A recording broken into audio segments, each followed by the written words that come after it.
Why Come Japan? Welcome to another edition of Why Come Japan. I'm your host, Mr. Radrey, where I talk to creatives inside or outside of Japan. And today our creative is inside Japan, somewhere in Tokyo, an undisclosed location, I think. Our guest today is filmmaker Karl Neubert, actually my former teacher.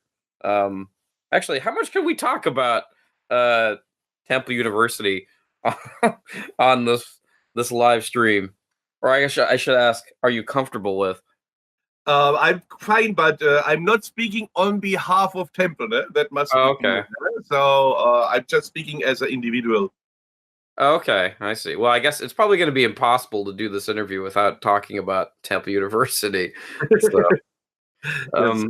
You're having the Temple University Film Festival in a couple of days. Oh, yeah, right? that's true. On April 12th, it's a Friday. And yes, it's quite nice, actually. So as every year, this is entrance free. And so can I advertise it? Yeah, So sure. I don't know. I mean, run by students, you know. And it's the best student films of our, present students and alumni and also former works of them. So it's quite a mixture. And it's one evening, it goes very, smooth. And it's fun and will be a lot of food and so on. And it's everything for free. So it's really nice, actually, to go there. free sounds good. I like free. Yeah. So- Last year we had like almost 250 or 260 in the audience, so it's quite good. Okay, I guess I should probably fill in my audience here for a little background. For the show, for the sake of the show. Karl is from Germany. Where in Germany are you from? I'm from Munich. Munich. Okay, and you came to Japan in how long ago? 1993. Wow, so you've seen Japan change quite a bit. Yes, since and then. my first year was in 1998. So 1988 when I was a student. Oh, I see. So I came as a student for 1 year, and then I went back to Germany to graduate, and after graduation I came back to Japan. Oh, I see. Okay. What university did you go to in Japan? In Japan, yes. I went to yes. A Japanese university? Oh yes. Really? Yes, I had to write everything in Japanese. That was a bit challenging, even if I had studied Japanese before I came. But writing reports and so on, that is a different task, and making some artwork in Japanese. And so I went to Musashino Art School, or Musashino Bijutsu Daigaku. And then after that, I went to Nichige, Nihon Geijutsu Daigaku, for like graduate level. Oh, really? Wow. Yes. That must have been quite the challenge, having to like look up everything in Japanese and then go back and forth all the time. Oh yes, I had like what's really interesting. I had one course when I went to Nichige, and it was done by film director Toshio Matsumoto, who is famous for Funeral of the Roses. I don't know if you heard about this movie. Oh yeah. That's I've heard of that film. What is it? It's kind of a. How would you define that one? That's like a. I guess to quote one of your former classes that I didn't take, you're a gender bender. Yes, it has related. Yes, it's related to that. No? It's one of the very early entries, and it goes into the Japanese gay scene, and it's like a Oedipus story with featuring Peter, who is like a famous Japanese artist, who is actually also in Kurosawa movie Run. And he, because that's how he self-identifies, but is very feminine and dresses up as a woman all the time. And so it's kind of a little bit documentary, but also dramatized 60s film. And it's very crazy because in the 60s you don't have a lot of movies which go into that topic. Right. So I took his class, but it was. I was sitting there and he was talking, and I couldn't understand. And you have to say that I studied at that time, I had already graduated from another, actually I had two graduations because I had graduated from Munich University in communications and Japanese studies. And after that, I have graduated in visual arts from the Musashino University with an MFA. And then, I went to Nichige because I wanted also to study about traditional filmmaking. So I went to his class and he was explaining about his movie and I didn't understand a word. So after like how many years I have been in Japan, and then I asked people sitting after the class, I asked like some Japanese students if they can explain me what he said, and they said to me they have no clue either. It was so complicated that even in Japanese, probably it was completely ununderstandable what he's trying to say. He was very smart, but so complex. And I think you can see that also in his film. I think it stayed a cult film because actually the movie is very complex. So he was not focusing just on one topic, which probably this movie would have been a hit because it was like so deep in the transvestite gay scene and so on. That all is very attractive, I think, for its time. But the movie, it has like sometimes it's you can see what happens behind the camera, and then the time is jarred and it jumps forward, and then there are interviews. It's a mixture of everything, and it's super complicated. And so was also his lectures. No? He was a very nice guy, but very, very complicated and very philosophical and difficult when he was speaking about his work. Oh, really? Okay. Yeah. Because I've seen I didn't finish it. I only watched like the first like 20 minutes of it, and like it was just so incomprehensible. And I'm like, this is. I mean, like I'm used to like watching movies like from Ozu, movies like the story, like that are long and dry and drawn out, and I mean, dare I say, boring. But this one was like kind of like, what is going on? Number one, it was kind of exactly. I mean, I guess this is kind of bad podcast because you're talking about something nobody can see, but but yeah, that's all I remember from that film. All right, so let me ask you something. Yes. What was the original appeal of coming to Japan originally? Okay, it had to do with film, but in a different way. Really? Yes, because I wanted to go to Munich Film School. There's a famous film school there, but very strict with what kind of people they take. And I heard much later, because I worked actually with some people from there later on. But of course, I didn't make it. So I applied there and I was turned down. I heard later that there's like a catch-22. So you have to have some connection or some internship before you go there, and you should have some experience before you go there. That's what they ask you for. They don't actually do really like people who come from high school and go there directly. So they prefer that they work some kind in the industry. But if you don't have connections, it's kind of hard to get this internship. No? It took me many years actually to get an internship. So I had to study some other stuff before that. And so that brought me into the situation that I had to find something I want to study. I wanted to go so badly to the film school, but they didn't take me. So then I thought, okay, what can I do? And I thought maybe Japanese is kind of like something which could open the doors into the industry, because how many people speak Japanese in that industry? And of course, German people, they were interested in Japanese stuff and also Japanese movies. And maybe there was a bit of an influence, because at the time when I was not sure what I was doing, I was reading a book from Eisenstein, who is a Russian director. And he was explaining about editing, and he was using Japanese characters as samples. And so he explained, okay, the montage, so the movie editing, relates to Japanese characters. If you have like two different characters and you create one new character, then there's coming a third meaning. That's what he said about shots. And called intellectual montage. So he was also quite an abstract guy. But I read that and I was quite fascinated. And I thought, Jesus, man, Japanese. I have seen Godzilla movies, which I really liked when I was a kid. And I had the image. There's a movie called Godzilla versus Mechagodzilla, an old movie, like maybe that's about 70s or late 60s or something.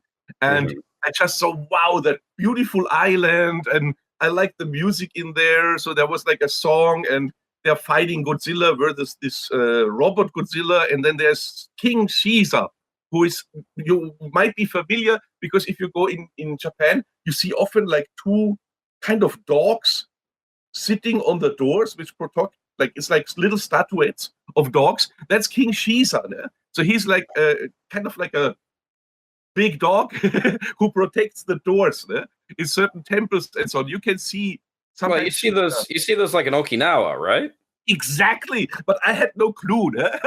I like the seashore and everything. I had no clue. I thought, wow, hey, that is really fantastic. When I was a kid, how Japan would be fantastic. And indeed, I did apply to Ryukyu University for my language studies before I came to Japan. Ne? Okay. So I wanted to go to Okinawa, and I really loved it. And I wonder always what would have happened if my life would have brought me to Okinawa. The odd thing was that I got a scholarship from Japanese government, and even I had a place in Okinawa because my city is Munich, which is a sister city of Sapporo. They asked me, please go to Hokkaido.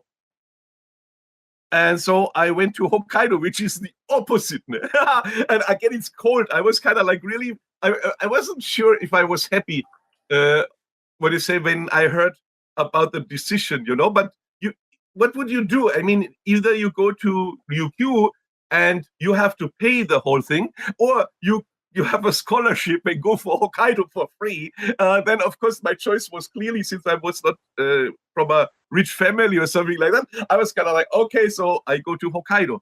And then Hokkaido was surprisingly good. That being said, everything like destiny brought me from the Godzilla movie, which was planned to be probably Okinawa. And I'm sure I would completely do a different job these days. Maybe married to some Okinawa woman or something like that. And so on. And probably my life, if you go to Okinawa, I don't think you would ever leave. So the advantage of Hokkaido was that it was really, really nice. But when you be there, it's sometimes quite cold, and you think, wow, Tokyo is maybe a better place to go. So it brought me in the end to Tokyo, which later then I realized also, okay, being in Tokyo, actually Hokkaido was much better there. But this is why? Why was it much better? Not so many crowds. Oh, I see. In terms of crowds and clutter, really friendly. space. Lots of space, nice nature. There's a lot of green. There's mountains. There's sea. It's kind of cold, but you're closer to the sea. Actually, you're very close in Tokyo to the sea, but you never go there. Kind of like, even I was fairly far, but I always remember, so it's easy to go by car. There's not so much traffic jam. So I remember right. a friend brought me to Ishikari, and that's kind of nice seashore there. And that was maybe like an hour drive or something. It was fairly far, maybe from Tokyo, if you imagine. It might be the distance to, maybe not as far, but maybe Izu or something like that. But in Tokyo, you stuck, first of all, to get out of Tokyo, you stuck like an hour and a half in traffic jam. Before you go anywhere, just to leave Tokyo, it takes more than an hour, I think. And Hokkaido, it was like kind of smooth. There were some jams, I don't want to lie, there were like some jams in the Sapporo city, but it was not so much. And you didn't feel it, and the air was always fresh, and the food was very good. Actually, Hokkaido was kind of cool, but it was, of course, also a little bit a different time. Because imagine that I was there in 1988, which is the end of the bubble. And so what I say, after the bubble, of course, Japan has probably changed a lot. So on top of that Tokyo is a completely different place where now everybody wants to go, and it's getting more and more crowded every year. Compared to that, of course, also people had different feel, maybe, because in the bubble, I mean, people did not worry about money so much. That was really obvious there. So people had like really relaxed, and when you go out and somebody was kind of like interested, oh wow, there's a young foreign student, and let's invite him for a beer or something like that. It was just spontaneously, you got sometimes invited for a beer and so on. And people were really friendly, and they were curious. There are not so many foreigners over there. That's another point. I mean, Tokyo, you're one of, I don't know how many thousands, but in Hokkaido, what I say, you stuck out.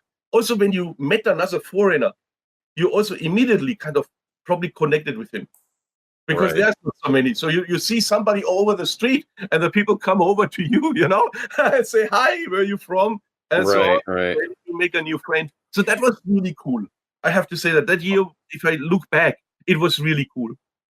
Okay, so long story short, the appeal of coming to Japan was just being exotic and being somewhat kind of different and kind of like a way to shoehorn you into. I think so. And on top of that, yes, I thought the Japanese will become a weapon to get into the industry. Oh, And weapon. Okay. Well, the language is a weapon. You master something which other Yeah. people don't have so much.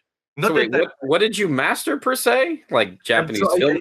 I could start. I started to talk Japanese, and in oddly my plan worked because when I went back to Germany, and I didn't have an internship, I didn't have the place at the film school I want to go.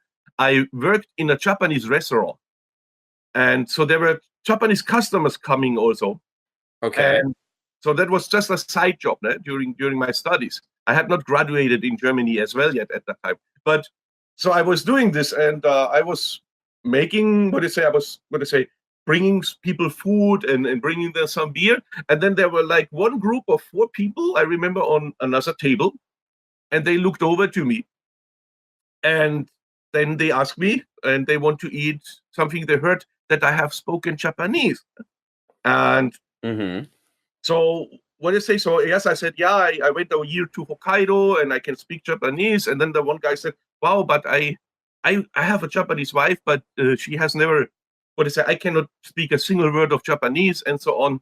And so they were sitting there, and then I said to my colleague, and it was the first time I have never really cooked, but I said, give me this table, and I will do sukiyaki. So the Japanese dish with the meat. So I explained to them the sukiyaki. Even I have never done it before, but they didn't know either because they did not have much experience with Japanese. And so I was doing that, and I was talking. And then at the end, one guy told me, yeah, he's a film producer. And the other guy was, the guy with the Japanese wife was Michael Ende, who is like famous for the Never Ending Story. So he wrote the Never Ending Story and Momo. And the producer said, please call me the next day in the morning. I will get an internship. And so I got my first internship.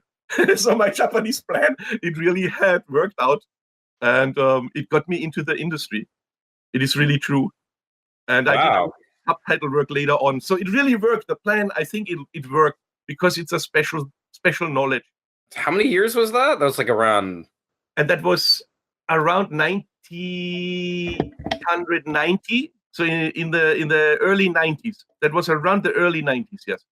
Okay, 1990, 91, because at 93 I came back to Japan.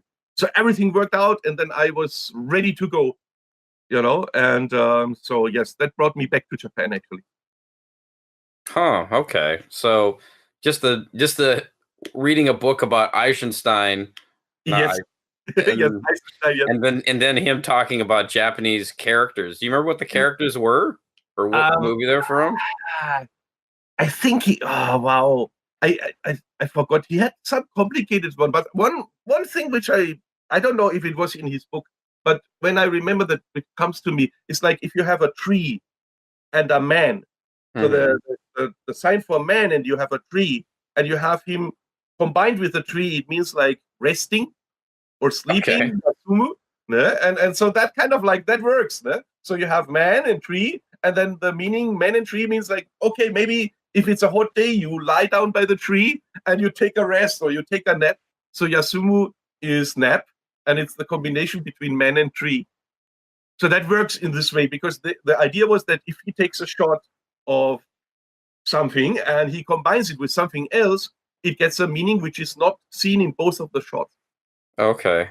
So yeah, for some background to our audience just joining us, Sergei Eisenstein is a famous Russian filmmaker who's best known for what movie is best? Ivan the Terrible? What has he done? Yeah, that's very famous.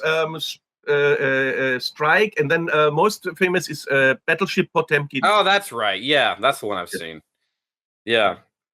Yeah, so he was known for that. So wait, this I'm guessing it's like a filming technique. Is this is what you've learned? You Yes, have yes. no memory of what movie it was from or where Um, the source of it originally comes from. you mean the with the Japanese character? Yeah, with the No, Japanese no, that was character. in his book. So he was trying to explain what he was doing when he does the editing of a movie. And Okay. his idea was that if you have two different shots, and usually like in American films and so, they should be kind of linked together, and Uh-huh. then they should follow a story. But Eisenstein ideas was I give you shot one, and then I give you shot two, and in your mind there's a reaction which gives you something which is not seen in both of the shots. That's very Okay. interesting, and it's like a clash. It's a clash of two ideas which spark a third idea. And I in see. his movies, he has that sometimes, but it's maybe not so easy to understand. So I remember, for example, he had in one of his, I think that movie is called October, and you can see like leaders, so statues of leaders, and then you see religious symbols, and they are mixed against each other. And the idea is that if you what I say, one idea about how to interpret it is that what I say, leaders like political leaders, they often assume religious objects and religions to enforce their power on other people, to submit other people to them. So they assume these things and they say, "Oh, I'm from God, and I'm using that symbol, and that symbol connects to people." So using religious symbol to kind of like put dominance or dominate other people they lead. So that was Okay. probably idea in one of his films, and that's the clash. So you had religious symbols and you had the leaders, what I say, as figures, and then they clash these images. That's almost a 3-minute montage where it's like it was really crazy, and many people get confused when they watch that. But I found that Okay. interesting.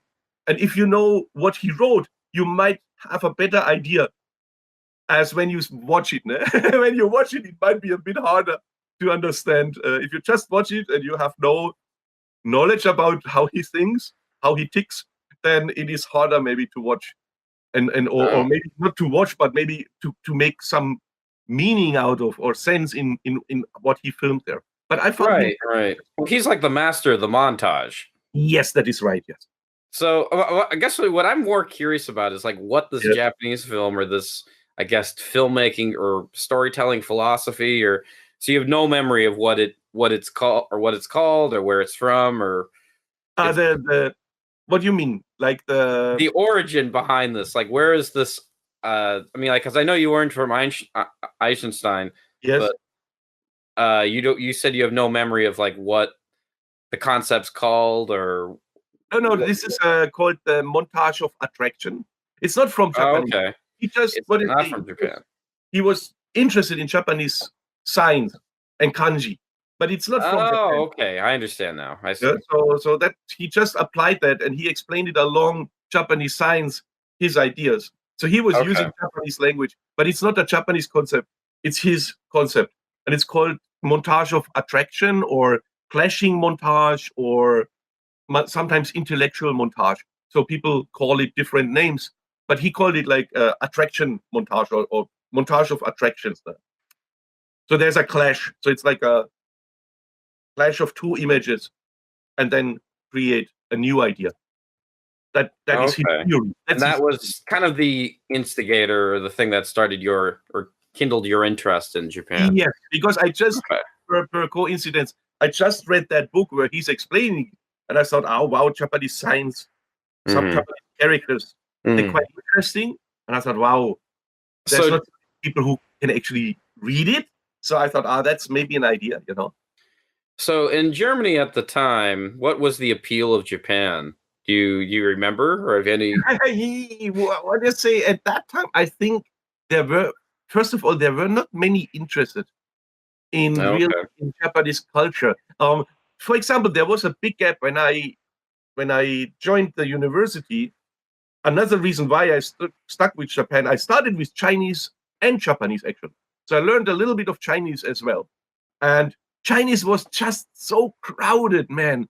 Everybody wanted to study Chinese. So when I look, there's no tuition. So that means sometimes classes are packed. For example, there's not like classes which we have at Temple, where you like with 10 or 15 or 20 students. But there's like, if it's a popular, what do you say, if it's a really popular course or something like that, in like economy or something like that, there can be you in a big auditorium and there's like 2,000 people and you cannot see even the teacher because in your space there's like 20 people who block your sight.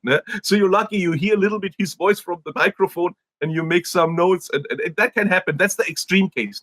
But Chinese, I mean, you have a language course and there's like 60, 70 people in the language class. So you have not a chance to say a single word the whole time. So you never really learn it. You don't have like, if I say the sentence, the teacher, if I'm lucky, I can say maybe 1 or 2 sentences per semester.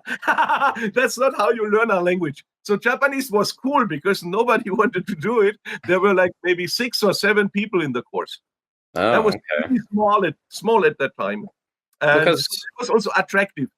Okay, so I'm guessing around this time, this is like around the early 90s, the 80s. Yes, this is back when like Japan was like almost mid of 80s. Yes, before it hit the bubble. Yeah, it was bubble. It was bubble, and so was it? Cliche, yeah, it was in the mid of the bubble there. Because when I started studying Japanese, it was 1985. Okay. So that's still bubble actually, but it was not so much. I mean, it was in Germany. I would say the image was really exotic, maybe. So maybe there was like high tech. That's a keyword. So like, oh, great technology. Of course, every German know that German cameras were killed by Japanese cameras. That being said, if you do photography and so on, they were completely taking over the market, except of Leica, which nobody could buy because they're so expensive. Right. They kept for a long time, but how can you afford that? That was such a world apart from me. So, but I know, okay, there's Pentax and there's Olympus and there's Canon and so on, and these are pretty good cameras. And what I say, so there was an image that Japan is, first of all, faster and better in technology, which is interesting because Germans are so, what is it, the cliche, and it's a little bit, there's a truth behind each cliche, that you kind of like, it is so stubborn. Germany does not like so much changes. They like things you can use for 20, for 30 years. I mean, you can buy German cameras still, and they still work. I mean, not saying that the Japanese, they don't work. Japanese are also very good. But Japanese, they kicked Germany out of many markets because they're fast and they are not afraid of the danger which could be implied in creating something new. So Germany is kind of, first of all, they have a kind of negative approach. It's kind of, when I create something like this, what could happen? Could it be a bad influence for the children, or could it be like this? And the Japanese, they just do it, and they think about the problems later. And what is an example for that is, for example, computers. I mean, how do you know any German computer? No. You see, and Germany is also a high-tech country, but they completely got lost on computers because you don't build a computer which lasts for 30 years, because technically in half a year, the computer will be old. So you have to create... Well, that's if you buy a crappy computer. Maybe like a nice MacBook might last you right. But 5 still, years. It goes fast. So every year, your core or whatever of the computer is old. And you have likely to get a new one if you do some professional work or like editing software and so on. And German stuff is kind of like, wow, you want to use it forever. So it doesn't fit for computers as well. And then German, of course, were concerned, oh, Jesus, if we have the internet, what can happen? And you have that attitude still a little bit in the EU. Like the last law, I don't know if you heard about that. There were like big protests in Germany because they want to control who is uploading something. Oh, Article 13? Exactly. That kind of stuff. And it's kind of like always the approach, oh, Jesus, what could happen? How is it dangerous? And so on. And what I say, that is not completely wrong because there's many bad things happening with technology. But if you have that attitude, it's tough to make a good business out of it. And Japanese people, their approach is playful, I would say, if I say that. So they have a playful approach. So first we do it, and if something happens, then maybe we correct it. But first of all, we make it and we throw it out, and we throw it out on the market. Remember this? I don't know. I mean, you're much younger, but the Walkmans. I know Walkman. Remember that one? That was around. Whoa! So they come with the Walkmans, and Germans, of course, were thinking, oh, geez, when you have a Walkman and you listen, first of all, the ear damage could be there. A second is maybe you don't hear the traffic, so you have traffic accidents. They were thinking about the problems first. So they never made any good Walkmans, even if the Walkmans became a big hit, And this is the difference in the attitude which I can feel. And maybe for Germans, then going back to it, there's an attraction in Japan that is kind of high tech, that it's a bit playful, So maybe that's cool to go, if you're innovative and want to try something new. That might be a country where you have the chance. Interestingly, of course, that business-wise, Japanese people are also pretty conservative. They're playful what they bring out on the market, but if you have meetings, they are not so playful at all. Right. Well, they just seem to last forever, and yes, in a very monotone language. But yeah. Yes.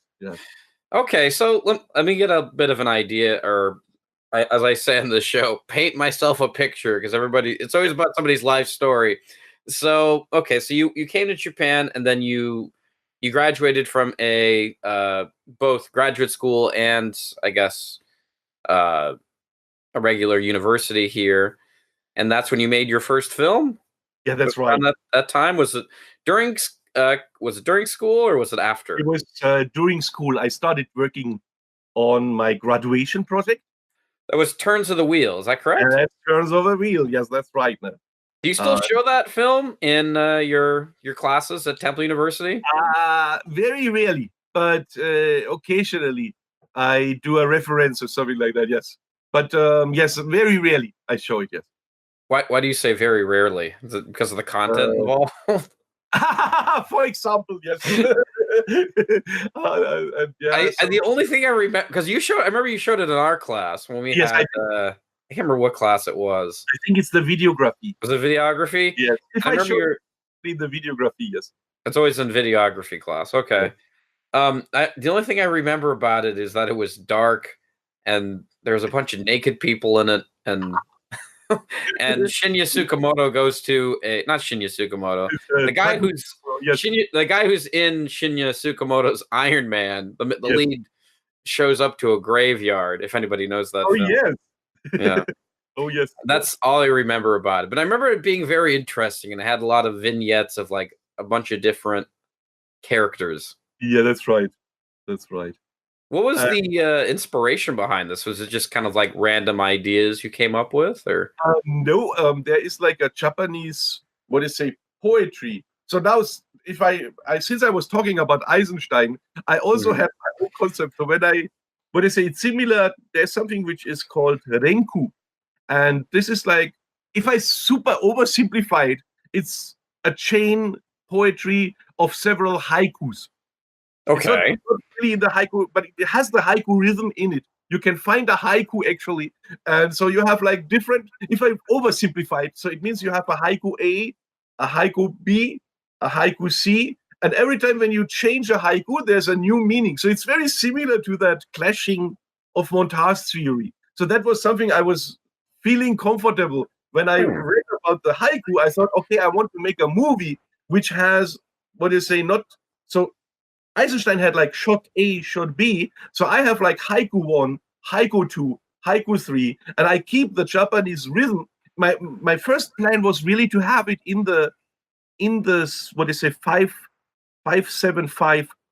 7/7 rhythm. So 7. Wow, I did not notice that at all. Okay. I tried to do that, but it was so hard because first of all, the tapes I got from Sony, there was some damage in it. So I had like little pixelations in the frame, so I had to sometimes use a shot I didn't want to use, or edit around something where there's like a tape damage, unfortunately. So that was the first thing, so which drove me a bit away. So I couldn't keep it as strictly as I wanted, but it still has the position. So you have like poem number 1, poem number 2, and that's where you have all these vignettes, because they're actually little poems which I which I created on storyboard. They are not like poems which I wrote down in words, but I thought in storyboards. I thought in shots. So I shot always when my storyboard was always 5-7-5-7-7.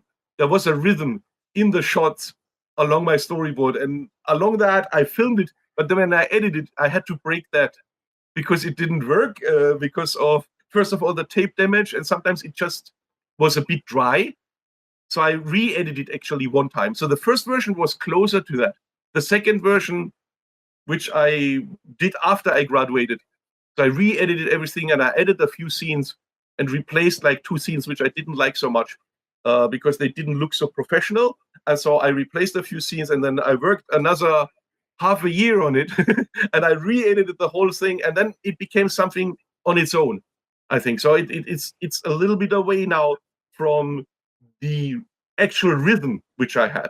It still has the content, but it moves smoothly, much smoother forward, I think, than the first version. The first version was a bit dragging. It wasn't fast. It was also 5 minutes longer. That's significant. If the movie is just like 30 minutes long, 5 minutes more or less, that makes a big difference. So now it's 25. It was 33. And so it moves really fast, I think. Okay. Well, let me ask you this. Did anybody notice this, that you were trying to do the haiku method in terms of, or trying to translate that to film? Did anybody take note of this? I don't think so. Okay. Well, I'm glad that there's a testament or there's something that exists of it online so people can know that. Japanese, the big mistake I made was that I probably, when people were asking me to write a little bit about the film for film festival or something like that, I wrote that. And then the Japanese audience was very shocked because they thought it is a traditional haiku, maybe talking about, I don't know, the frogs in the park and the rain coming or something like that. And you know that some naked people are coming in my movie. And so it was completely different. And there were foreigners in it and Japanese in it and so on. And it was telling something about Japanese culture. It was using Japanese culture for inspiration of the idea, but it wasn't saying anything about Japan. And people, Japanese people, when they read it's haiku and this and that, and they think, oh, Karl is saying something about Japanese people, and Japanese people are, I don't know, converting into naked foreigners or whatever. I don't know what they thought, but they didn't like it. That was really interesting. So they didn't. I had so much hope for this film, and most Japanese people, they just absolutely didn't like it. They found it kind of grotesque and weird and scary, and so they didn't get it at all. So I mean, I really quite enjoyed it. I remember watching and thinking, man, this is awesome. I mean, I thought it was great, but at least my memory of it. Take it in a different way. They can feel the humor in it. For example, Japanese, they do not have a feeling for irony or sarcasm. There's a lot of sarcasm in it. And foreigners, when I was showing it in the cinemas, foreigners, they start laughing, and so they got it. But the Japanese people, they thought, geez, maybe it's saying something about me. And then they didn't like it because, oh, no, I'm not like this, you know. And that's what the movie was about. But yeah, probably because of my description, it led them to think stronger to Japanese culture than it actually is. This short film, it's not actually, you can't see it anywhere. It's not online or anything. I have it on Vimeo. It's on Vimeo. Yes, it's on Vimeo. Yes, you can. Okay, I'll link that down below so people can know what we're talking about. Great, yes. I see. Okay, yeah, no, it's definitely worth your time. You should go check it out if you haven't seen it already. You haven't made a short film since. You've only made like documentaries, or you've like been a producer, or? Yes, that's true. I have worked in many, I was like a jack of all trades, more or less. I have directed actually more or less 2 more projects after that, but they were like documentaries, and another was more like an educational, educational program. It was a comedy series, but it was made for EDTV for Japanese who study German. And then I have worked a lot of like line producer, which means like I'm helping a director who shoots in Japan to make their movie here. Right. So, which which goes from helping with the script, introducing agencies, actors, locations, do all the logistics, take care what kind of equipment will be used, make sure what kind of crew members are Japanese and which are foreign, and so on. Right. Because if you go over to your IMDb page, you're listed Yes. first as producer with 8 Yeah, that's credits. true. So. Yeah. So I have done a lot of that. And recently, because of my temple teaching schedule, which is super tight because we have trimesters actually. That means there's never a break. And what do you say? They actually, from a professor, they ask a year in advance that if you want to take a semester off, you have to give them more than a year before the schedule. But in movies, there's so many changes. I cannot tell if I can make the movie actually in that time then. And so this was really hard. But I have like some clients I have worked for a long time. And I got 2 jobs as assistant director more recently. So I did two mainstream German movies as assistant director, first assistant director. And so what do you say? So I work with this German film director called Doris Dury, and I work with her since 1998. That's the Enlightenment Guaranteed. Yes, right. That was our first project, and she has done since then. I mean, there was 5 projects and 1 which wasn't made because of the earthquake. But so I worked with her on all of these 6 projects she has done in Japan. And so the last 2, I was like her right hand. There's another right hand, but there are 2 right hands. I don't want to lie. She has also a person who is like a dramatic advisor. So she's now she's now doing the role of the associate producer or co-producer. And so she has worked with her longer because they go way back when she started doing her first movie. And so that's Ruth, and I'm good friends with her as well. And so then Ruth, she took that new position, and I took Ruth's position because she was basically the first assistant director and always working with stories. So I kind of replaced Ruth, who kind of stepped up in a way, but we both kind of like the protectors of Doris projects. And Ruth is doing it even in Germany, so I'm just doing it here when Doris comes to Japan. But she comes quite often. That's nice. No? Right. Okay. Yeah, for our audience out there, he's talking about a other filmmaker named, what's her name? Ruth? Doris Dury. Dury. And then Doris Ruth Dury. She's the producer. Okay, yeah. So 2 German women. No? Who often come to Japan and film projects with Karl. But actually, something I wanted to talk about is, I don't think I've ever asked you this, is how did eventually did you wind up at Temple University teaching?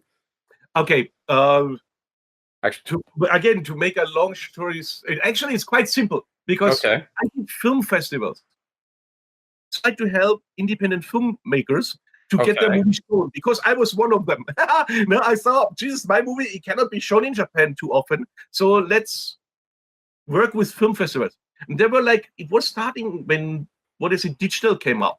So there were more venues. It was easier. You didn't have to have film as a role. You could project movies using video and then later digital screenings and so on. So there was a few film festivals I have coordinated before that. And so I thought, okay, let's create my own. So I was doing a film festival, which is called Tokyo Short Film Festival. And it's quite interesting because there's Tokyo Shorts. Yeah, I was going to say, it sounds a lot like that one. Exactly. And we were first because that director, we screened his movie. It was the first screening. We had the founder of Tokyo Short Films screened his first movie at our short film event. And then he created his own film festival because he was so inspired. And actually he took 2 of our staff, I think, in the beginning. So there was a little incident. So our film festival more than just a little incident, yeah.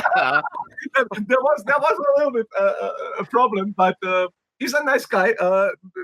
It's just stuff like that happens. So we lost he's a nice guy. You can say that about Ted Bundy, though. No.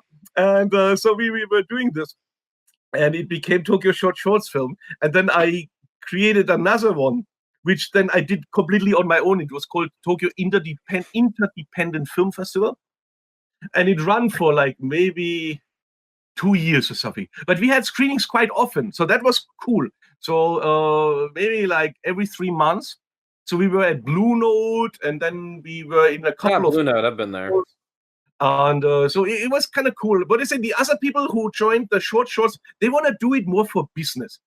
I have to say that. I mean, really nice guys, but they were thinking about more, rather than just showing people's movies which are not shown usually, they thought about how can we charge, and then they bring in, shorts. I mean, they have quite mainstream stuff. There's like short films done by famous directors. A lot of mainstream stuff. Commercial, and I didn't like that in a way. So I was not sad that this ended then, but I tried to make my own one, and it was running for a while. And maybe if I wouldn't have gone to Temple, maybe I would still run it. The thing is just it became too busy. But it was funny because there's coming one person from Temple to me, and he said he wants to create something like a film festival at Temple. So that was Kyle Cleveland. I think I can name the Kyle Cleveland. Kyle, Okay. yes. And he actually decided later to import Next Frame Film Festival to which is the American Student Film Festival. So the first film festival idea in Temple was that they show the American films and they do Japanese subtitles for it. And it was quite big. So Kyle started that somehow. And so I had met Kyle because he was a guest of my film festival here and there.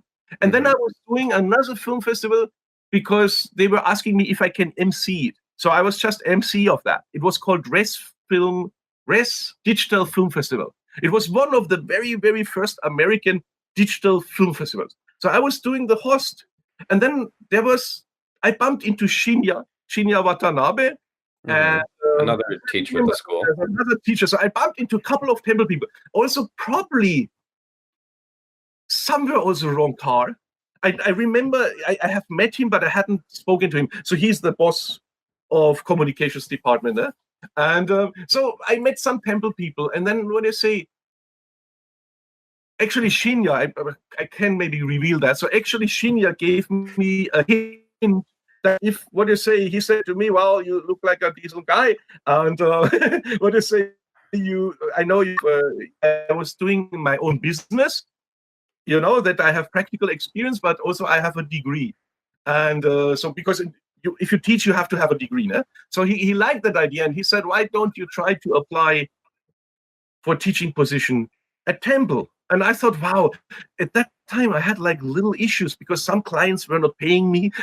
I was a little bit in stress. Right. Yeah, no, it's steady income, right? Yes. So I thought, okay, that might be an interesting idea.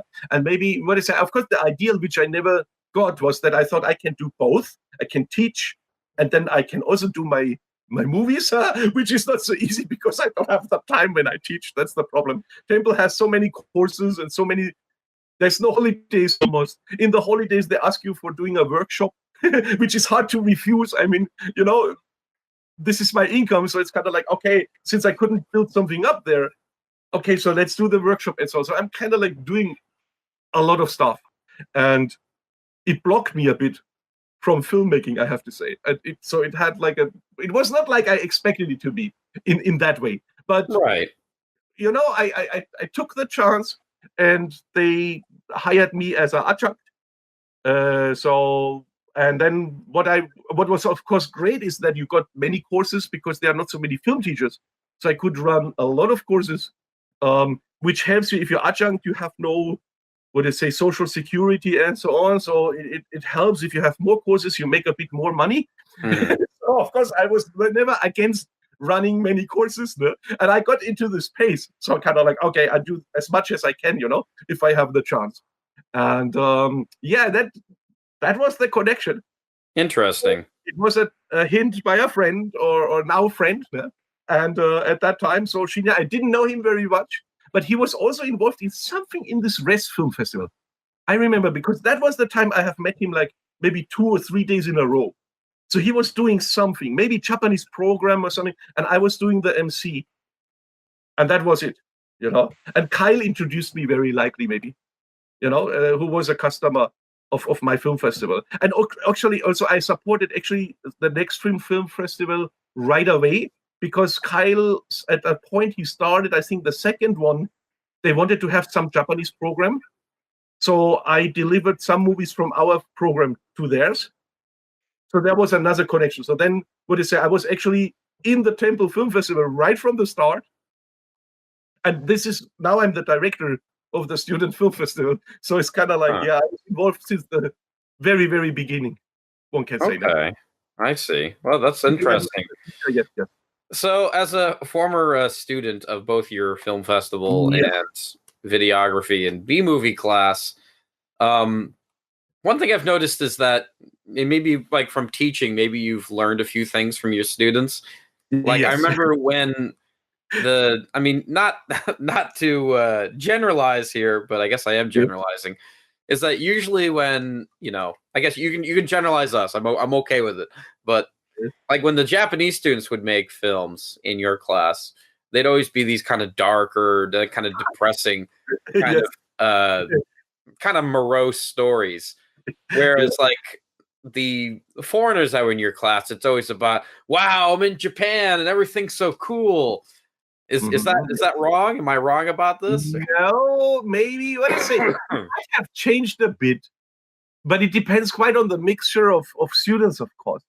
I have also people who grow up here, and they are not Japanese, but they lived in the Japanese culture since they were kids and so on. They make a different style again. But if we overgeneralize, you can say that when Japanese people do a movie, it's usually quiet.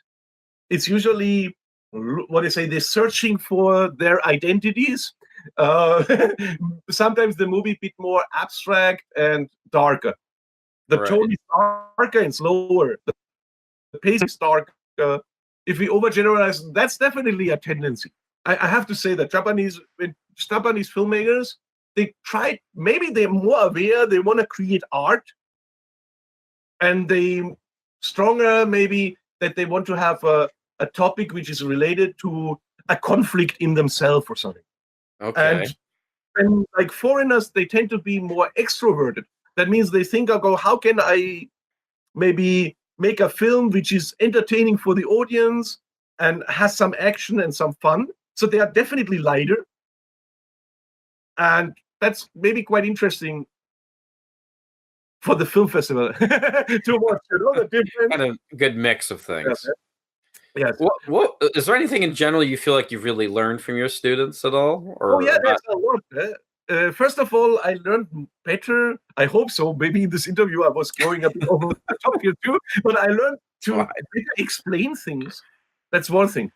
And then I've learned that too from teaching. That is great. The other thing is they keep me up to date about topics, or like their generation is completely different from my generation, but I have an idea what makes them concerned and what they are thinking about. And there are sometimes like topics or news or something I would not realize, but through my students they bring this up, or they tell me, this movie is really great, watch this, have you seen this? And I kind of like, I never heard about that one, and that kind of stuff. So it drives you forward. I think you learn a lot, actually. So by being with them in that fairly casual atmosphere we create in the classroom, I don't know, the other teachers may not have that. I'm not sure what other teachers are doing, but I would say in my course, the atmosphere was fairly casual. Do you agree? Is that correct? It's always very casual. So, it was fairly casual, and there's some talking beyond the class content, not necessarily in the class time, but often students hang out with me, and I have also, if I have the time, often my class stops, let's say at 2:00, but my students, they still want to talk about something. So the others who have a class, they go. But then if there's nobody coming into the classroom, some of the students, they stick around for half an hour. They ask me some questions and so on. And through that, they tell me what they like or something. So just by listening to that, you also learn, because there's many things I probably would be kind of like, okay, now I'm too old, or I wouldn't care, probably I wouldn't care. So if you're just on your own, maybe I wouldn't care about this or that. But then they bring this up, and what they say, and then okay, this is a really interesting idea, or this is an interesting movie, or that's an interesting program, a software. I probably would have a harder time to deal with computer software and so on. They come to me, Karl, why don't you do this with a Google Drive, or why don't you put the documents on the Google Drive? And so I kind of go, oh, okay, let's give that a try. You know? Can you explain to me? So they explain me also, because sometimes with the new technology, at certain parts I'm behind maybe. So I know my editing program and so on, because that's a part of my job. But when it comes to, I don't know, Snapchat or WhatsApp, I would never use that. No, I don't use WhatsApp. I don't like WhatsApp. Snapchat, I don't use either. Maybe Instagram stories is maybe a thing, but that's Instagram. I started Instagram, and it was kind of because of my students. No? I started with Twitter, but I didn't like it, so I gave up on Twitter. Unless you're good at, like, you know, being.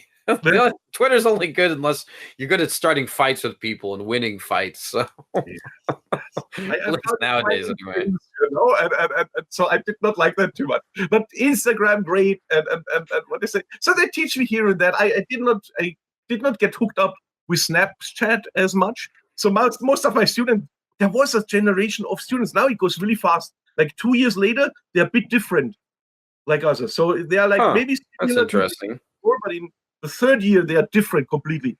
And so I had like one time they were all doing movies about Snapchat, and Snapchat was really important for them. I don't think this year, I don't think they are so much into it. But 3 years ago, everybody was doing Snapchat. I kind of like, and I have never heard it. So they explained to me, and then I learned, okay, Snapchat is this and that. So I learned from them as well. I pick it up here and there, you know. And now nobody talks about it. Yes. So it's a fad. Okay. You know, in my friends, they wouldn't talk about that because they're in my age, you know. So it makes me younger, maybe, you know, because I get ideas from people who are unfortunately getting younger and younger. You know, so the distance becomes larger actually. Yeah? When I started teaching, I was just like maybe 10, 15 years old.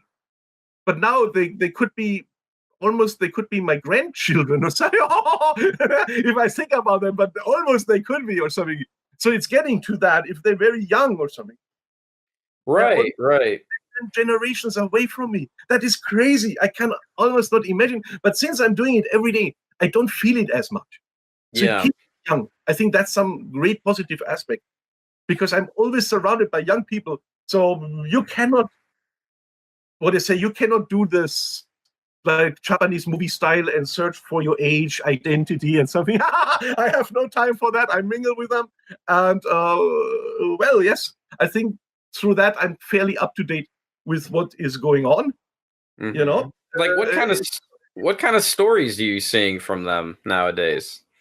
Has the storytelling changed at all? Is it still about identity and? From the movies we had recently, they are more family dramas. That's interesting. So maybe something is going on in the family, because maybe there's maybe parents are more selfish than before or something. So is this the Japanese or both the? It's like I would say I have like last semester I had 2 Asian projects. So they are not Japanese, but one person was grown up in Japan, and the other person is Vietnamese, actually. And so there were 2 projects. And before that, I had also one African American and one American. So it's quite different per semester. There's not so many projects, because if it comes to that level, of course, it's usually about 10 students. So that makes 2 groups out 5, and everybody can do a presentation. So I don't know if I have changed that a bit since your time, but so everybody does a presentation, and then people vote on which presentation is the best and which one they want to join. So hopefully they do not fight among each other when they join their free will, but there's still trouble. I tell you that makes me really kind of like, sometimes it's stressful, because they have artistic differences. So there's still issues, but basically everybody joined on their own will, one group, and then they start to make this project. I can just say that it was interesting, because the American project I had, That was a pretty dark one. It's about a guy who commits suicide in the forest. That was a dark Oh one. boy. Well, was this before or after the Logan Paul incident in the suicide forest? That was. It was during or after? It was kind of during, yes. I think that Wow. was maybe Okay. right during. All right. Great idea, guy. Well, I don't know. Maybe it's a good idea. Who knows? I mean, The I movie shouldn't was good. prejudge. Well, the movie was good. I have to say that. Made it into the TUJ Film Festival, and it won the Really? second prize. So I was quite proud. It was pretty good. No? And the Oh, director. there are prizes now. I don't think there was prizes when I joined. Was there? No, it's true. Since maybe 3 years now, we have awards, and they're quite attractive. They're not bad. They're not great, but it's like what do you say? The first prize wins 20,000 yen in gift tickets. So, and then the second prize we have like for best cinematography we have a sponsor, so it's also 20,000. And then what do you say? I'm not sure, but maybe 10,000. So there's 10,000 for other prizes. Really? There's a money reward. So there's one kind of like their gift cards because of the okay. administration, but you can turn them into money, né? I guess if you really wanted to, yeah. If you really want to, or you can buy something with the gift cards, né? And so there's really a bunch of awards. It almost totals. I think we are almost at a budget of 60,000 in total for awards. So there's like first award, second award, third award, audience award, and cinematography sponsor award. So 5 awards actually. And then there's a little raffle for the audience. So it's really quite nice. I see. So do you still teach the videography class to this And day? I still do that, yes. But Okay. next year, we have a new system at TUJ. And so that will have a different title and will be slightly different. But it is still, basically it's the same course because we are shifting. We will have now an official production track. We didn't have that. We were running productions, but it were like film and media arts. And now they call it, oh God. Yeah, for the record, this is not sponsored by Temple University. Just let you know. This is sponsored by them. Yes, but so we changed that. So to make it simple, so it will be new and it has a more production. What do you say? It will be now you have to take, if you do production, you have to take videography class. And when you were doing I see. It was optional, right? It was optional. Yes, that's the difference. I see. Okay. All right. So something I really do need to ask, because I remember when I took your videography class, we watched a bunch of other students' projects. Yes. I remember one that we watched that you thought wasn't particularly good, but I kind of liked it. I thought it had charm. I don't remember the title of it. It was about two foreigners in Japan, and they're struggling with their lives, and one of them wanted to get run over by a train or something, and I can't remember I remember I enjoyed that one. I mean, but you kind of you tore it apart. Like, yes, it was Tokyo Suicide. Wasn't that's what the name of it was. I thought it was cute, but I don't know. It was cute. It wasn't. What would you say? It's too long time ago to say. I mean, it was actually. I think we took it into the film festival, didn't we? Yeah, you did. I remember. It's on the DVD. If you go to the library, you can check it out and see it.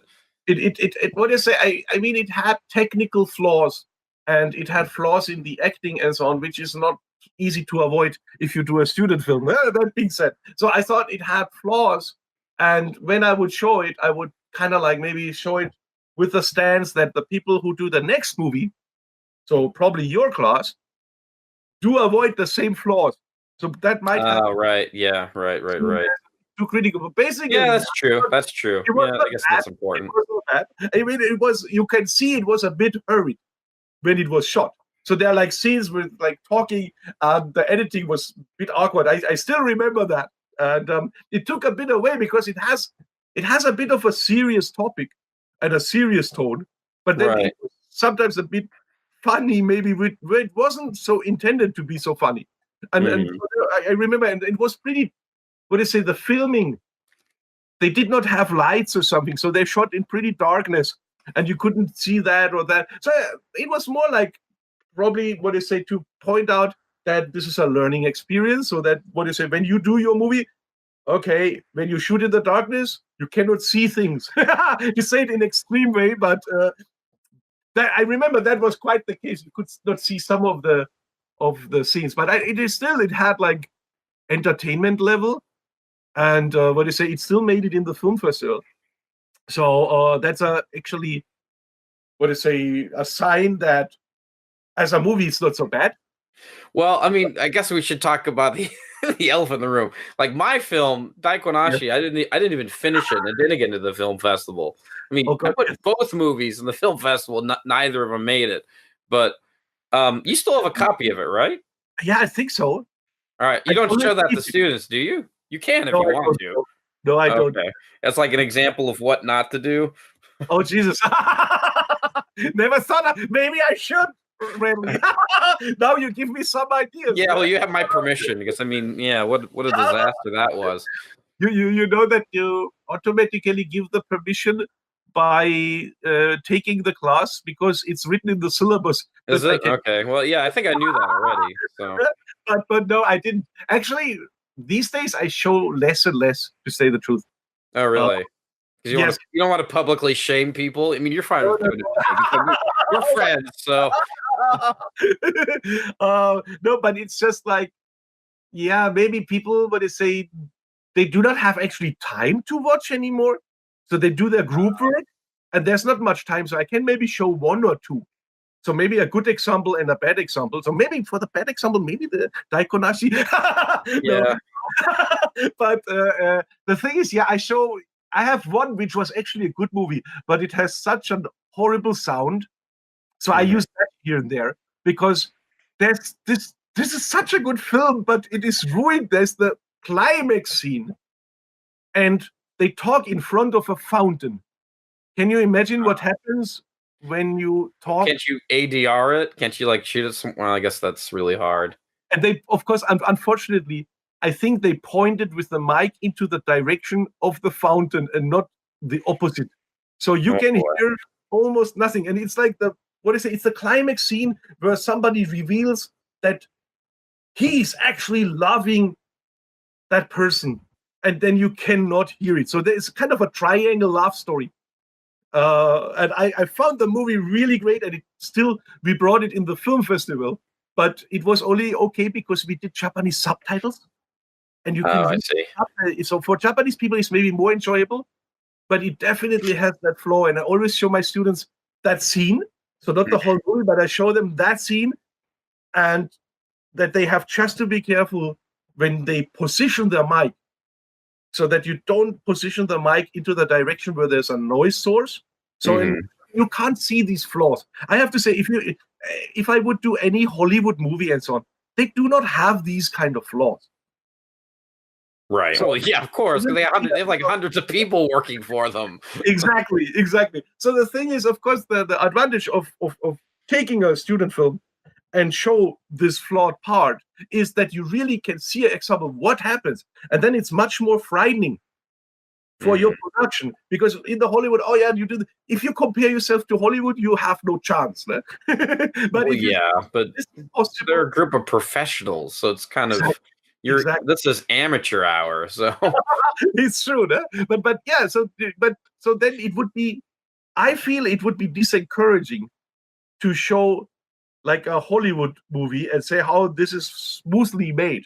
I think it's more encouraging if I see a work, okay, this is a student movie which works very well, and this is a student movie which has some flaws, and maybe I be aware, these flaws, they are avoidable, but there are troubles I might run into, for example, like scheduling, or I don't have the time, for example, in the end. So first they used all tripod, and then they don't have time anymore, and the light is going dark, and in the end it's everything handheld, and then you edit it, and then you have tripod handheld.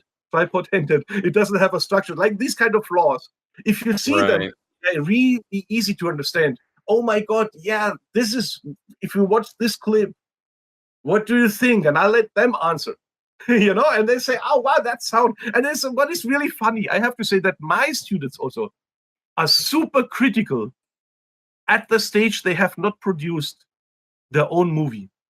So usually they tend to tear apart a movie, even it's quite a good student film. They say, oh my god, and that is bad, and the editing is bad, and the light is strange, and then they make their own, and then they regret completely. because Yeah. Well, that's something good as that actually. looking in a mirror right now. Exactly, but they were not aware of it. Right. And these flaws, if you know a bit in advance, at least you can try to avoid them. Yeah. And if you don't know, you run into that, and you just like. So I had that really actually because they were very critical about a really good movie of one of my students. They say, "Oh, that could be done so much better," and then they end up and they could almost not finish it. So it was kind of an unfinished one. So occasionally I have that, but I have to say it's getting rare. Ne? So you are in the the special group with the Daikon Ashi with the unfinished project. Ne? Nowadays, I kind of really force them that whatever happens, you have to finish it. And so I get more projects which are finished or kind of finished. Let's say so. And so it's getting a bit better, but there's of course you struggle. I mean, it's clear everybody. I mean, turns of the wheels, I was struggling. Right. I mean, I know the struggle. I have done it myself, no? And I want to say there were many scenes I was happy with, but there were many scenes I wasn't. That didn't turn out like I really want to have, and then I was stuck, and I was trying to edit around to say, and you cannot fix everything through the editing. That's another thing you must be aware of. When you do not shoot it correctly, the editing you cannot fix. Often people believe I can do everything with the editing, but that's not true. No? Never save it in post. Yes. So you can't save it in post. And I tried, and what I say, and I think I did it to a certain degree, what was possible. I took out flaws, but it took me so long time. It is not, work effective in a way. It's not a rational. This is just then you do it for yourself. Fine, you can put in. It's not paid work, but if you would think in more rational terms, that you say, oh, you have to get over, and you can turn to the next project. Yeah, no, that's right. Previous one and so on, because I wanted to make it better, and there were just limits. There were of course limits. Man. Right. So let's talk about how long has the film festival been going on at Tempe University? It's been like over 10 years at least, right? Oh, yes. That is actually, we might be going into the 14th or 15th years. Wow. So, yes. And it's free, so anybody can join the film festival. Yeah, that's right. Are there any future? I remember we were talking earlier off the record that you have some new projects you're working on.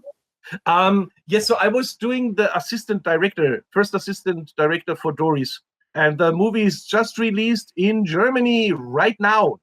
So it's on in the cinema. What's it called? Dämonen und Tee means like demons and tea, and it's the sequel of the famous Hanami. So there was a movie called Hanami Cherry Blossoms, and that was a big hit. And so this is the sequel of it. So it's Cherry Blossoms 2, Demons and Tea, if I translate it into English.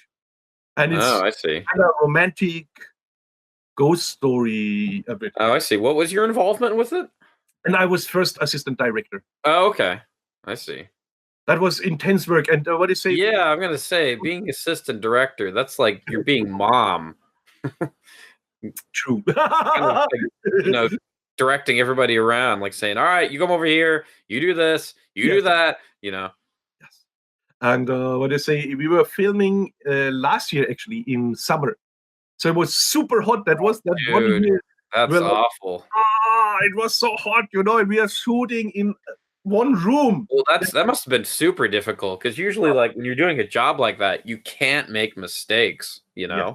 That's like there's no room for making mistakes. Or at least when I was working with a former guest of the show, Norman England, on the ABCs of Death. Yes. I was assistant for the EPK electronic press kit. You know what that is, right? Yes. And it's just like any sort of mistake you make on there, you get blamed for it. So, learning about sets and being a part of a real set, opposed to just being an amateur, like when I was at Temple, it's just so milestones different. Blew me away. Yeah. How well organized everything is. Like, man, this is what I have. This is what I'm up against. This is what I have to. That's what I have to go against. But yeah. Mm. Okay, so Demons and Tea. Yes. And it was featuring the last role of Kiki Kiri, who is in Shoplifting. It's a really big Okay. Big Cordiata movie. Yes, that's right. The old woman, that's her. Né? And she was in her last role and her first role in a movie which is not Japanese, but an international production. It was her first foreign film. And she was, she was really, I mean, at that time, she was already a bit fragile. But when she was in front of the camera, she was like, But after the camera, you can feel that she had to sit down here and there. And she didn't want to show to other people. She has that image, really, she wants to be like anytime, like she was when she was young. You could feel that attitude. She really brought it in front of the camera. It was so hot. I thought about this as a person, I thought about this poor old woman in a way, because it's so damn hot. I always said, oh, do you need some water? Do you need this or something? And she was always, no, I'm fine. She didn't want to really show. I think she could have needed it, no? But she pulled that off really, really well. And unfortunately, it was quite a shock. Just like 1 month and a half later, she passed away. And yesterday, by the way, day before yesterday, her husband also died. Ne? Uchida Yuya Uchida. It was just in the news. Like yesterday, I saw it in the news that her husband also passed away. So they were like so long. Oh yeah, he did just pass away. That was her husband. Okay, her husband, yes. Yeah, so that's very sad, in a way. So I felt very sad because you have worked with her, and I have actually met him on a different opportunity.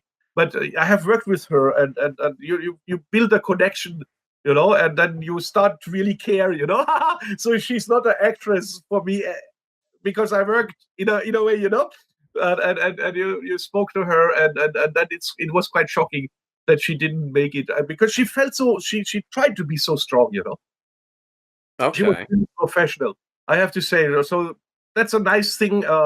Maybe to see her in her last role.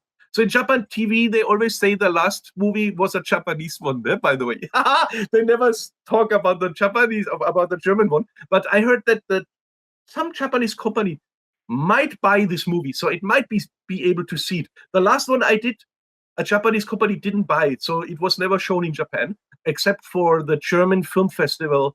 So the German Culture Center, they show it occasionally on like film festivals when they bring German films to some place or in Fukuoka and so on. So they have shown German films, and it's in the German film selection. But except that, it was never released in cinema, so most people never saw it.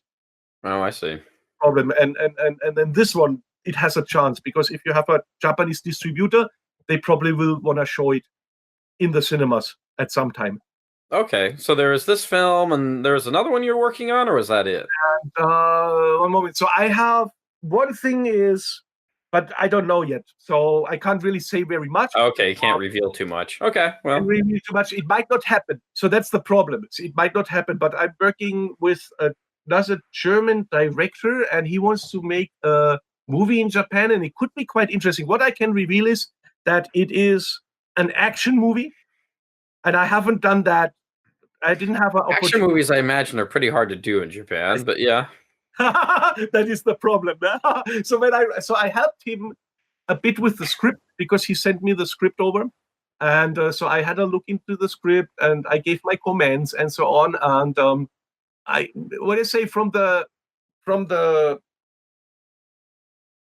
the status he has, I think he could probably do it. The money and the funding and so on. I think it could become a project, but I'm not sure. There are like certain barriers, like the action, like you said. Where do we shoot this? Well, yeah, because in Japan, it's like you can't just block off streets. You can't do that.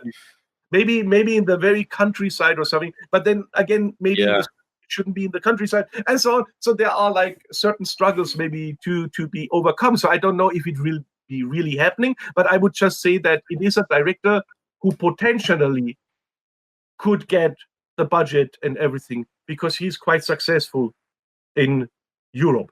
So that being said, so that would be interesting if I could grab some position in there. The other problem, of course, which I have, is that I still have my teaching schedule, and since I don't know when this project will happen, I have a problem, because the thing is, I cannot just take off from TUJ if it happens and he says, "Oh, well, yeah, let's shoot in February or something like that," and then I have to teach, I cannot. Yeah, you can't just drop everything you're doing. I don't think Temple would like that. No, they will not like that at all. And the director will probably also not like it all that I can tell him, "Oh yeah, have the weekends." Yeah. You can have me on Sunday, Saturday, Sunday, and then maybe Tuesday and Thursday if I'm not teaching on that days. But that doesn't work. It just doesn't work. So that is the other problem. So even if the project can happen, how much can I get involved? I don't also know. So I can't really say at that time a lot about it because it's not decided yet. I have been in an independent project actually also last year. So where I did camera and helped a little bit here and there. And I had also a little role, but there was a problem with the copyright. So they had like an actor who pulled out of the project and blocked the whole project. That was really bad. So I'm in the collateral damage because there was an issue between producer and actor. And then the actor says, you cannot show the movie. And everybody who worked, it's a finished film. And everybody who worked at it, your work is completely lost. That's the problem with the independent product. You don't have maybe enough power to to overcome if somebody sues you or so it became a issue, and it's somebody who committed to the project in the beginning but then pulled out after the shoot, and it is a big problem because it was a key role. It is not a big role, but it's a key role, and the name is mentioned here and there. And there's they were always talking about that person, and when we did the first scene or something, that person got upset or something like that, and so it blocked the whole production. I don't know if I ever can see it, so I don't know. So I hope maybe privately I can see it but it's really a waste of energy and time, sadly. Okay. Well, before I kind of have to wrap this interview up. Okay, yes. Before we do that, we had one question in the chat related to Temple University. If you don't mind answering this. Yeah. A friend of the show, former guest of the show, actually too. The Andy-san says, "I'm looking to study abroad at Temple, but I'm worried about my previous low grades when I dropped out in 2017 being a detriment to being admitted. How can I best raise my chances?" Ooh, that's a difficult question. I mean, he should try just to apply. Yeah, just keep trying to apply. That's all. What do you say? Yes, definitely. And what do you say? I mean, we are moving to a new campus in. Oh, right. When does that start? And this will be by end of August. So the fall semester will be already on the new campus. So are you looking forward to this? Of course, that will be really interesting. Of course, now I'm not looking so much forward because I have to pack all my stuff. Oh my God, But then it will be much nicer because we have a real campus. Almost. Yeah, indeed. Instead of just being in an office building. Nice, yeah?